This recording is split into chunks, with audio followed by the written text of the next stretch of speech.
Hello everyone, आज है 6 मई और आज इस वीडियो में हम बात करने जा रहे हैं ओएनजीसी के बारे में। देखिए, ओएनजीसी का शेयर 79 रुपीज के ऊपर ट्रेड कर रहा है। एक बहुत बड़ी गिरावट भी इसमें देखने को हमें मिल जा चुकी है। इस वीडियो में हम बात करेंगे कि क्या ये शेयर सस्ता है कि नहीं, क्या इसमें खरीदारी हमें करनी चाहिए कि नहीं, उसके बारे में हम इस वीडियो में बात करेंगे। लेकिन उससे पहले अगर आपने अभी तक चैनल को सब्सक्राइब नहीं किया है तो प्लीज अभी इसे सब्सक्राइब कर लीजिए, क्योंकि आगे भी बहुत सारे वीडियोस हैं जो आपको काफी ज्यादा हेल्प करेंगे। तो चलिए शुरू करते हैं। तो जैसे कि आप देख सकते हैं कि 79 रुपीज के ऊपर ये शेयर ट्रेड कर रहा है। पिछले एक महीने की हम बात करें तो पिछले एक महीने में इसके शेयर में 13% तक का ग्रोथ भी देखने को मिला है। ग्राफ काफी इंटरेस्टिंग, आप देखिए 69 रुपीज के ऊपर शेयर था, तेजी आई 77 रुपीज तक गया, फिर गिरावट आई 74, फिर तेजी आई 76, फिर इतनी बड़ी गिरावट आई कि 65 रुपीज तक शेयर टूट गया, 65 रुपीज तक। और अगर आप मेरे चैनल को रेगुलर फॉलो करें तो ये वो लेवल था जब मैंने कहा था कि भाई आप चाहे तो खरीदारी कर सकते हैं, पैनिक करने की जरूरत नहीं है। और आज शेयर में देखिए उसके बाद तेजी आई 79 रुपीज तक शेयर पहुंच गया है और बहुत बड़ी रैली हमें यहाँ पर देखने को मिल जा चुकी है। पिछले एक साल की हम बात करें तो एक साल में ओएनजीसी में 60 रुपए तक का लो है और 175 रुपए से शेयर गिरता हुआ नीचे आया, गिरावट आई, बाउंस बैक किया। गिरावट अभी कोरोना की वजह से आई हुई है बहुत सारी। तो 3 साल की बात करें, 3 साल में 56% की गिरावट है। 210 रुपए तक का हाई था, आप देखिए गिरावट आई, बाउंस बैक किया, गिरावट आई, बाउंस बैक किया, गिरावट आई, बाउंस बैक किया। और उसके बाद कोरोना ने पूरा का पूरा खेल बिगाड़ दिया।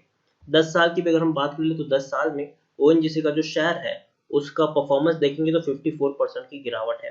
310 रुपए के आसपास का हाई है। ग्राफ देखेंगे, गिरावट तेजी, गिरावट तेजी, गिरावट तेजी, गिरावट तेजी, गिरावट तेजी। तो एक चीज आप समझ गए होंगे कि भैया 10 साल में भी इसने पैसा कमा कर नहीं दिया है, 3 साल में नहीं दिया, एक साल में नहीं दिया, एक महीने में नहीं दिया। एक महीने में हालांकि दिया है, 13% का ग्रोथ जरूर है, लेकिन ये वो शेयर नहीं है जिसको आप लॉन्ग टर्म के लिए खरीद कर भूल जाओ। ठीक है, काफी शेयर्स ऐसे होते हैं कि भाई आपने खरीद लिया, अब आप 2-3 साल तक चिल मारो, कोई टेंशन लेने की जरूरत नहीं है, कोई फंडामेंटल इतने ज्यादा स्ट्रांग होते हैं। लेकिन ये वो शेयर नहीं है। ये वो शेयर है जिसमें आपको गिरावट में खरीदारी करनी है और जैसे ही तेजी आ जाए इसको बेच के निकल जाना है। तो ये वो शेयर है। तो ओएनजीसी अगेन मैं कह रहा हूं, मैं आपको इसको लॉन्ग टर्म के लिए रिकमेंड बिल्कुल भी नहीं करूंगा। मैं आपको ये बिल्कुल भी नहीं कहूंगा कि आप इसको खरीद लो और 2 साल के लिए चिल मारो, ऐसा बिल्कुल भी नहीं होगा। आप गिरावट में खरीदो, नजर रखते रहो इसके ऊपर, प्रॉफिट हो जाता है तो भैया बेचकर प्रॉफिट भी बुक कर लो। इस तरीके की सलाह मैं आपको इस शेयर में दे सकता हूँ। लार्ज कैप स्टॉक है, तकरीबन 1 लाख करोड़ से भी ज्यादा का इसका मार्केट कैप है। एनएससी में अगर हम देखने की कोशिश करें तो तकरीबन 3.25 करोड़ से भी ज्यादा का इसका हमें वॉल्यूम ट्रेड देखने को मिल रहा है। शेयर होल्डिंग की बात करें तो प्रमोटर की होल्डिंग थोड़ी सी गिरी जरूर है। देखिए 62.98% की होल्डिंग प्रमोटर की हुआ करती है, वो 62.78% की है। एफआईएस ने होल्डिंग इंक्रीज की है, 8.24% की होल्डिंग 8.65% तक पहुंच चुकी है। म्यूचुअल फंड ने थोड़ी सी होल्डिंग गिराई है, 4.88% की होल्डिंग 4.72% तक पहुंच चुकी है। इंश्योरेंस कंपनी में भी देखिए सिर्फ थोड़ी सी होल्डिंग गिरी है, 10.32% की होल्डिंग 10.30% की हो चुकी है। नॉन इंस्टीट्यूशनल इन्वेस्टर के पास 12.83% की होल्डिंग है। प्रमोटर के द्वारा एक भी शेयर गिरवी नहीं रखा गया है। प्रमोटर यहाँ पर कौन है? सरकारी कंपनी है, तो प्रेसिडेंट ऑफ इंडिया यहाँ पर प्रमोटर है और जिनके पास 62.78% की होल्डिंग है और एक भी शेयर गिरवी नहीं है। 31 म्यूचुअल फंड स्कीम ने अपना पैसा लगाया है, 683 एफआईएस यहाँ पर निवेशित है। और आप देखिए हाईएस्ट पब्लिक होल्डिंग यहाँ पर एलआईसी का, जिनके पास 9.48% की होल्डिंग है। इंडिविजुअल इन्वेस्टर होल्डिंग 1.88% की देखने को मिल रही है। 100% का डिविडेंड पे करा है कंपनी ने और इसी साल इन्होंने डिविडेंड भी पे किया है। ओएनजीसी के बारे में अगर हम देखें तो भैया टेक्निकल रेटिंग थोड़ी बहुत अच्छी और बेटर यहाँ पर इनकी दिखाई जरूर दे रही है। पी बहुत कम है, 4.89 का है, लेकिन हालांकि इंडस्ट्री पी भी बहुत यहाँ पर कम है, 4.25 का है। बुक वैल्यू 161 है, प्राइस टू बुक वैल्यू 0.49 है, ईपीएस 16.19 का है और डिलीवरीज 23 के आसपास देखने को मिल रही है। According to Moneycontrol user 76% लोग यहाँ पर खरीदने की सलाह दे रहे हैं, जबकि 19% लोग इसमें बेचने की सलाह दे रहे हैं। 5% लोग यहाँ पर होल्ड करने की सलाह दे रहे हैं। मतलब बहुत सारे लोग यहाँ पर कह रहे हैं कि भैया खरीदारी कर लो। यहाँ पर आप देखिए जरूर कंपनी ने कर्जा कम किया है। जो 2018 को 25,500 करोड़ का कर्जा था, अब वो 21,500 करोड़ तक पहुंच चुका है। तो जरूर गिरावट आई है, लेकिन फिर भी इनका अगर हम देखेंगे परफॉर्मेंस तो भैया हर क्वार्टर में कंपनी ने अच्छा मुनाफा कमाया है। दिसंबर क्वार्टर में 4,150 करोड़ का मुनाफा कमाया था।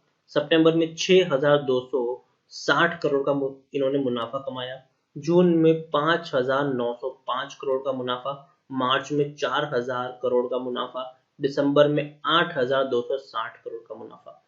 तो हर क्वार्टर में बढ़िया प्रॉफिट इन्होंने अर्न किया है। तो डेफिनेटली काफी बढ़िया चीज है ये। और सबसे बड़ी बात, सरकारी कंपनी है तो एक चीज श्योर है कि भैया ये शेयर बर्बाद तो नहीं होगा।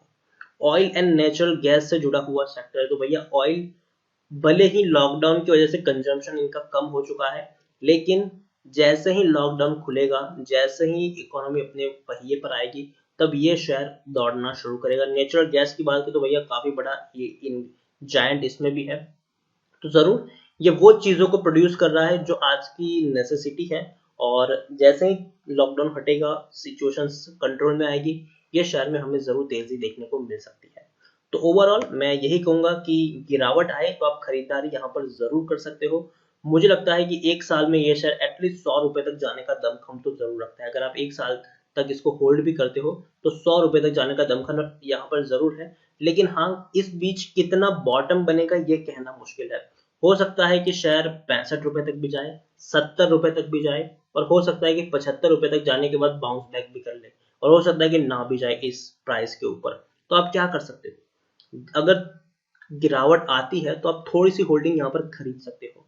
फिर आप वेट करेंगे कि अगर शेयर नीचे जाता है कि नहीं जाता। अगर जाएगा तो आप फिर से थोड़ी सी होल्डिंग यहाँ पर खरीद सकते। पिछले मैं जनवरी से लेकर अब तक अगर मैं आपको चार्ट दिखाऊंगा तो आप देखिए, शेयर 60 पे गया, फिर तेजी आ गई 72 पर गया, फिर वापस गिरा 60 पे गया, फिर तेजी आई, सीधा पहुंच गया 77 पर, फिर गिरावट आई 65 तक 65 रुपए पर ये शेयर गया, फिर तेजी आई।